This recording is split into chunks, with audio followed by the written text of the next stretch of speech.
Shalom Bapak Ibu sekalian. Salam semangat di dalam Tuhan Yesus Kristus.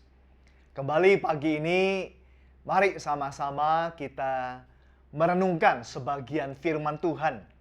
Firman Tuhan yang hidup, firman Tuhan yang ajaib, firman Tuhan yang selalu menguatkan kita untuk tetap setia, teguh di dalam keadaan apapun juga. Mari sebelumnya kita sama-sama berdoa.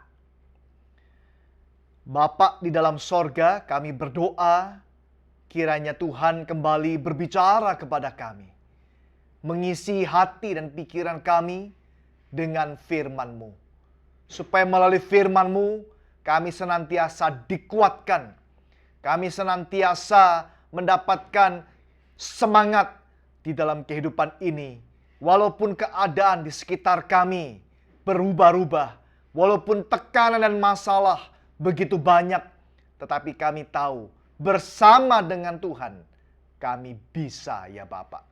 Kami berdoa saat kami membaca dan merenung firman-Mu ini, kami boleh diberkati.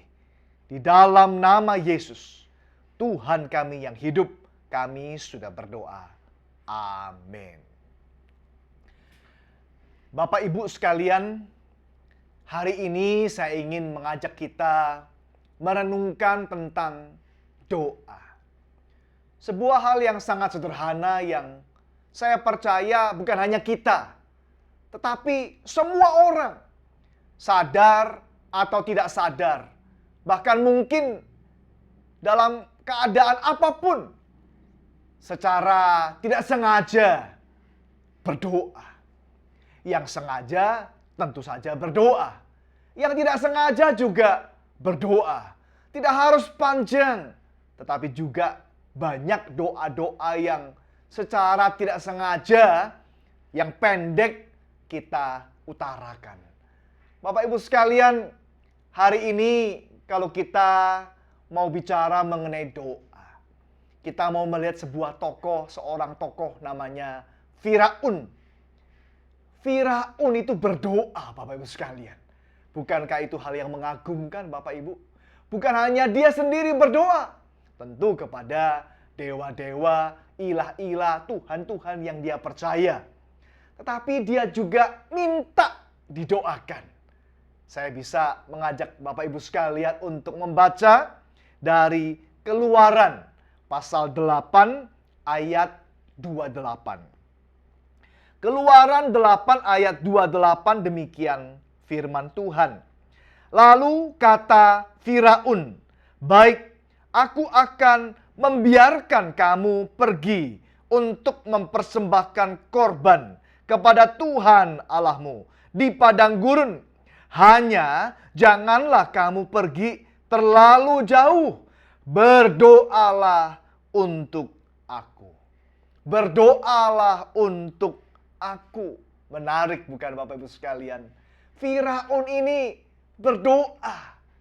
Raja pun rupanya juga berdoa. Raja pun juga ada sesuatu atau ada seseorang yang dia akui, sadar tidak sadar, mengerti atau tidak mengerti, yang di atas dia. Sehingga dia perlu berdoa, perlu meminta bantuan, perlu untuk lebih menghormati seseorang ini. Bapak Ibu sekalian, sekali lagi hari ini kita mau bicara tentang berdoa. Sesuatu yang sederhana yang semua orang melakukannya. Nah, ada beberapa hal yang perlu kita ingat Bapak Ibu sekalian. Yang pertama, berdoa itu adalah komunikasi, bukan hafalan. Komunikasi, bukan resitasi. Kita bisa mengutarakan apa saja yang ada dalam hati kita dan pikiran kita. Kita tidak harus memakai bahasa-bahasa tertentu. Kita tidak harus memakai urutan-urutan kata, gramatika, struktur kalimat yang lain sebagainya. Kita berkomunikasi dengan Bapa kita, Bapak Ibu sekalian. Firman Tuhan mengajar kita melalui Yesus. Yesus berkata kepada murid-muridnya, apabila kamu berdoa, katakanlah, Bapa. Kita itu berdoa itu berkomunikasi, Bapak Ibu sekalian. Tidak harus kita mempunyai sebuah pola, sebuah urut-urutan kalimat, ataupun kata-kata yang dihafalkan di dalam doa. Doa bukan hafalan. Doa itu komunikasi. Komunikasi yang intim, komunikasi yang hangat, komunikasi yang jujur, komunikasi yang terbuka, komunikasi yang apa adanya kepada Bapa yang sangat mengasihi kita. Bapa yang maha mengerti, Bapa yang tahu segala apa yang kita butuhkan, Bapa yang sungguh memperdulikan kita. Jadi doa itu Bapak Ibu sekalian tidaklah harus selalu sama. Doa juga kayaknya kalau sama terus maka itu kelihatannya aneh, bukan begitu Bapak Ibu sekalian? Doa itu adalah komunikasi, di mana kita bisa ngomong apa saja kepada Tuhan tanpa kita merasa takut salah, tanpa kita merasa bahwa apa yang kita ucapkan ini tidak pada tempatnya. Kita bisa ngomong apa saja kepada Tuhan. Sekali lagi, Yesus juga berkata, mengajar kita berdoa. Apabila kita berdoa, ya mintalah. Kita boleh minta kepada Tuhan. Kita boleh ngomong apa saja, di mana saja, jam berapa saja. Doa itu adalah komunikasi. Prayer is a communication, not a recitation. Itu yang pertama, Bapak Ibu sekalian. Yang kedua, doa itu adalah sebuah ketundukan kita. Doa itu adalah kita itu merendahkan diri di hadapan Tuhan. Ya, bukan kita justru memaksa Tuhan, memojokkan Tuhan, ataupun membuat semacam kondisi di mana Tuhan itu seolah-olah harus menuruti segala permintaan kita. Barangkali ada orang-orang yang berpikir bahwa semakin keras volume suara kita, maka doa kita itu akan dikabulkan oleh Tuhan. Atau mungkin ada orang berpikir bahwa kalau semakin banyaknya kata-kata, maka doa itu akan dikabulkan oleh Tuhan. Makanya ada banyak sekali orang-orang mempunyai tema-tema tatkala dia berkhotbah atau menulis sesuatu, dia memberikan tema doa yang dikabulkan oleh Tuhan. Nah, bagaimana caranya doa yang dikabulkan oleh Tuhan? Oh, harus beriman. Oh, harus panjang. Oh, harus berpuasa. Oh, harus mungkin suaranya keras. Mungkin harus sambil menangis, sambil menjerit-jerit, dan lain sebagainya. Banyak orang memberikan berbagai macam petunjuk. Mungkin juga syarat supaya doanya itu tadi dapat dikabulkan. Tetapi Bapak Ibu sekalian, dia lupa bahwa doa itu bukan bahwa kita itu memaksa Tuhan, memojokkan Tuhan. Tuhan seolah-olah tidak bisa berkata tidak. Tuhan harus menuruti akan segala kemauan kita. Doa semacam kita memberikan begitu panjang list permintaan kita, daftar daripada segala kebutuhan kita, di mana kita seolah-olah berkata harus, tidak bisa tidak. Tuhan harus menuruti kemauan kita. Saya rasa itu kurang tepat Bapak Ibu sekalian. Doa itu adalah ketundukan kita, penyerahan diri kita. Makanya Tuhan berkata, tatkala kamu berdoa, berkata, jadilah kehendakmu. Bukan jadilah kehendakku, tapi jadilah kehendakmu. Maka hal yang kedua yang perlu kita ingat Bapak Ibu sekalian, prayer is a submission. Kita tunduk, kita rendah, kita mengosongkan diri, kita pasrah, kita siap, kita berserah kepada kehendak Tuhan. Minta boleh, ngomong boleh, apa saja boleh, cerita boleh, semuanya boleh. Tetapi kita berserah. Tuhan, kehendakmu yang terjadi. Prayer is a submission, not an invasion.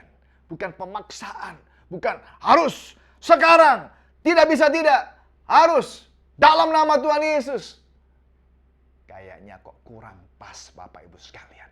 Maka mari kita berdoa, bukan hanya dengan kita berbicara dengan hangat, dengan terbuka kepada Tuhan.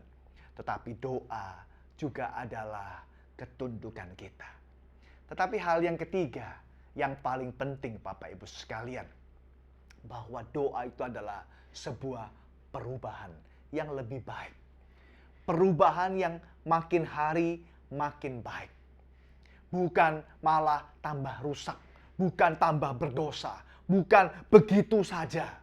Tetapi ada perubahan, ada peningkatan, ada kemajuan, ada akselerasi, ada sebuah reformasi di dalam kehidupan. Lebih hari, lebih baik. Nah, kembali ke sini Bapak Ibu sekalian. Firaun ini berdoa. Firaun juga minta didoakan. Pertanyaannya, apakah ada kemajuan? Apakah ada perubahan? Tambah rohani? Tambah hidup spiritualnya lebih baik? Bapak Ibu, banyak orang berdoa. Doanya lama, doanya luar biasa, doanya bagus, doanya panjang, doanya mengagumkan. Tetapi tidak ada dampak, bukti, hasil secara spiritual. Kita melihat Firaun ini hatinya dipenuhi dengan ketakutan. Takut nanti orang Israel akan mengkudeta, akan merebut, akan mengadakan demonstrasi sehingga nanti dia kehilangan tahtanya, nanti dia tidak bisa menjadi raja dan lain sebagainya. Hatinya dipenuhi dengan iri hati. Orang Israel bisa berkembang begitu cepat. Kok bisa ya? Orang berdoa tapi hatinya ketakutan. Orang berdoa hatinya penuh iri hati. Dan kalau ada orang berdoa hatinya kejam. Kita ingat sebelumnya bahwa Firaun memerintahkan supaya ada 2 bidan Mesir, ya, yaitu Sifra dan Pua, untuk membunuh setiap anak-anak orang Israel, orang-orang Ibrani yang lahir. Kok bisa ya? Orang berdoa, orang yang rohani, orang yang katanya bertuhan, tetapi memerintahkan, memakai kekuasaannya untuk membunuh, untuk berbuat jahat, untuk berbuat dosa, untuk melakukan hal yang tidak adil dalam kehidupannya. Banyak hal kita bisa renungkan, contoh-contoh yang praktis dalam kehidupan Firaun ini. Berdoa, tapi hasilnya tidak ada. Berdoa, tapi hasilnya nol besar. Bapak Ibu, mari kita mengintrospeksi diri kita. Apakah kita ini rajin berdoa?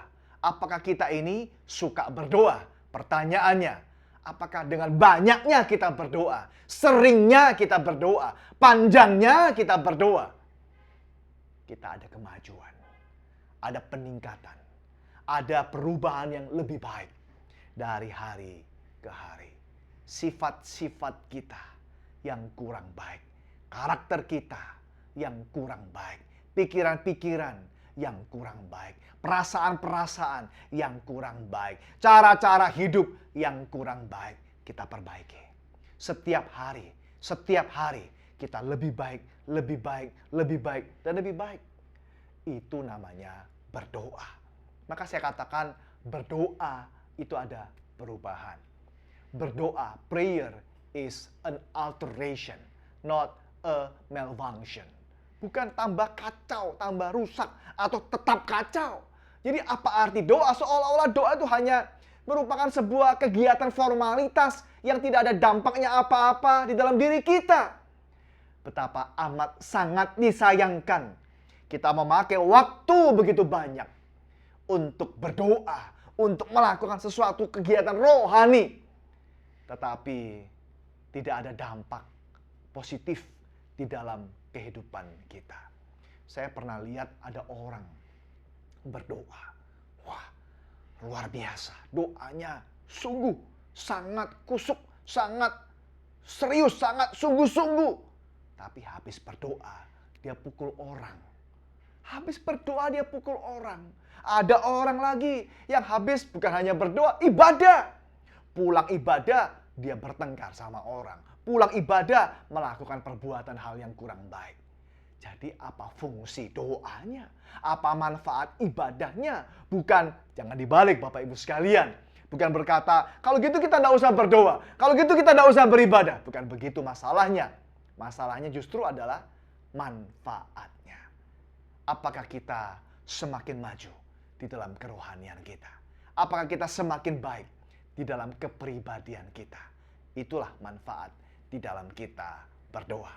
Jadi 3 hal yang pagi hari ini kita bisa renungkan bersama Bapak Ibu sekalian. Doa adalah komunikasi, bukan hafalan. Yang kedua, doa adalah sebuah ketundukan kita, penyerahan diri kita, bukan pemaksaan. Yang ketiga, doa itu adalah perubahan. Yang makin hari kita makin baik, makin hari makin serupa seperti Tuhan Yesus. Bukan tambah lama tambah kacau, tambah rusak, tambah jahat, tambah jauh daripada Tuhan. Berarti kayaknya doa semacam demikian, doa yang keliru. Mari kita berdoa dengan lebih sungguh-sungguh. Mari kita berdoa dengan lebih benar. Karena berdoa itu sungguh kehendak Tuhan, perintah daripada Tuhan, dan bermanfaat sangat besar. Amin. Kiranya kita semua diberkati. Mari kembali kita bersama berdoa. Kami bersyukur Tuhan, karena Tuhan mengajar kami berdoa. Kiranya kami bisa lebih dalam memahami doa dalam kehidupan kami. Sehingga kami dapat lebih benar, lebih tepat, lebih mendapatkan hasil yang maksimal daripada doa tersebut ya Tuhan. Mari Bapak tolong kami supaya kami belajar lebih lagi dalam mengasihi Tuhan, berserah, tunduk, taat, percaya kepada Tuhan. Terima kasih banyak. Kami berdoa di dalam nama Tuhan Yesus Kristus. Amin. Tuhan memberkati kita sekalian.